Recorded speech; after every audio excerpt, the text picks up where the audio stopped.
안녕하십니까? 은하철도 999입니다. 오늘도 이 열차에 탑승하신 여러분 환영합니다. 경영박사 장영이라는 분이 시크릿 건강 핸드북에서 어떤 말씀을 하시냐면요. GMO의 심각한 폐해에 대해서 이렇게 말을 하고 있습니다. 자, 유전자 조작 식품이란 유전자를 인위적으로 재조합하거나 유전자를 구성하는 핵산을 세포 등에 직접 주입하는 기술로 만들어진 농산물과 그 농산물을 가공해 만든 식품을 말한다. 원래 GMO는 당뇨 치료제인 인슐린을 생산하기 위해 의약품 분야에서 먼저 도입되었다. 이후 인구 증가와 이에 따른 식량 문제를 해결하기 위해 식료품에 적용되기 시작하였으며 현재 콩, 옥수수, 감자 등 50여 품목에서 GMO가 재배되고 있다. 자, 지구상에 없었던 새로운 변종 GMO는 몬산토와 같은 농약 회사들이 만들어내기 시작. 잡초만 죽고 농약물은 죽지 않는 강한 내성을 가진 유전자 변형 종자를 개발하는 것이 목적이었다고 합니다. 자, 그들은 농약도 팔고 종자도 팔 수 있기 때문에 그들의 수익에 상당한 도움이 됐는데, 그들이 이 GMO를 개발하기 위해서 혈안이 된 것도 같은 이유라고 합니다. 현재 GMO는 주요 재배국인 미국, 브라질, 아르헨티나, 인도, 중국, 호주, 멕시코, 스페인 등을 포함해 2015년 기준 28개국에서 재배되고 있는데, 그 옥수수는 가축과 사람의 먹거리가 되어 여러 질병을 야기하고 있다고 합니다. 아이들이 뇌손상, 자폐증과 원인불명의 발작 증세에 시달리고 있는 경우도 많으며, 이 주 원인인 GMO 옥수수 시럽으로 밝혀졌다고 합니다. 이 시럽 같은 경우를 커피숍에 아메리카노에 많이 타서 드시지 않습니까? 자, 미국의 옥수수 제품들은 93%가 GMO다. 뿐만 아니라 GMO는 각종 알레르기와 암을 유발하는 것으로 알려져 있다.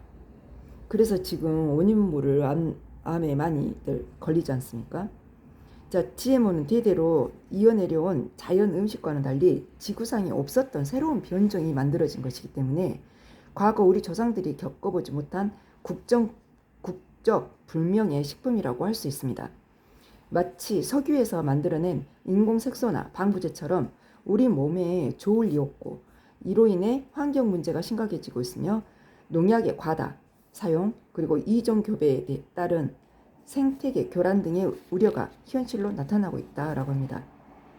이거는 면역력도 현저히 떨어지게 만들고 이 뇌를 수축하게 만들고 주요 장기가 손상되는 이런 일이 벌어지고 있어서 종양, 위, 장이 뒤틀리는 확률이 2.8배, 2.3배, 그리고 유방암과 뇌하수체 종양이 생길 확률이 2.7배 높다고 합니다.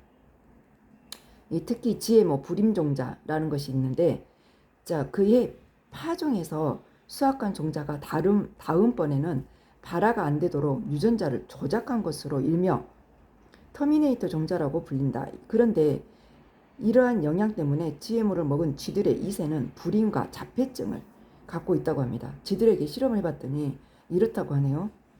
지금 이 불임의 원인들이 이런 것에 아닐까 싶습니다. 우리나라는 알다시피 세계 1위 GMO 수입 대국이라고 합니다. GMO에 대한 전 세계에서 제일 관대한 편이라고 하네요. 자, 우리나라는 정부나 국회에서도 기업의 입장을 더 반영하고 소비자들의 인지도 역시 낮아. 소비자들의 인지도가 낮아서 이 심각성을 모른다는 거죠. 그래서 이 GMO의 실험장이 되고 있는 나라라고 합니다. 자, 그래서 우리는 이 GMO로부터 예방을 해야 되는데, 여기에 있는 그 아메이 리투니아 농장은, 자, 여기에 토종 씨앗을 심기 때문에 GMO 종자는 있을 수가 없습니다. 89년 전부터 있었던 그 종자, 토종 씨앗을 지금까지 굳건히 지키고 있는, 그 약속을 지키고 있는, 그렇게 해서 이 씨앗에서 완제품까지 철저하게 농약도 뿌리지 않고 화학비료도 넣지 않고 오히려 땅속에 지렁이를 키워서 그 땅을 비옥하게 만드는 거죠. 미네랄이 풍부한 흙으로 만들어서 거기에 콩가식물을 심습니다. 콩가식물을 심게 되면 우리가 필요한 식물이 필요한 이 질소를 만들어낼 수 있거든요. 그러다 보니까 화학 비료를 굳이 뿌리지 않아도 여기에서 이 콩가식물을 심어서 이 질소를 나오게 하니까 굳이, 그리고 퇴비를, 자연 퇴비를 이용해서 재배하다 보니까는 굳이 화학 비료가 필요가 없게 되는 거죠.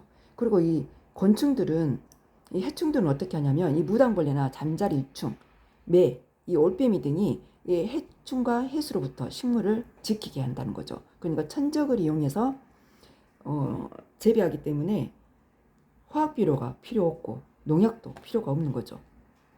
그리고 가장 영양가가 높은 시기에 수확을 한답니다. 그러니까 예를 들어 아세로라 체리 같은 경우에는 비타민이기 때문에 햇볕에 닿으면 비타민C는 파괴되지 않습니까? 그래서 새벽 4시에 수확을 한다고 합니다.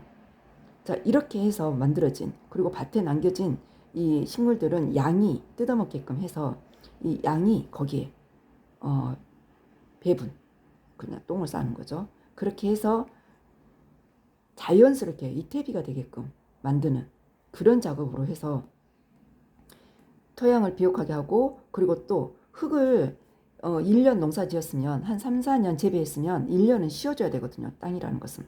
그래서 이 1년간의 휴경 기간을 두면서 토양을 쉬게 한다는 거죠.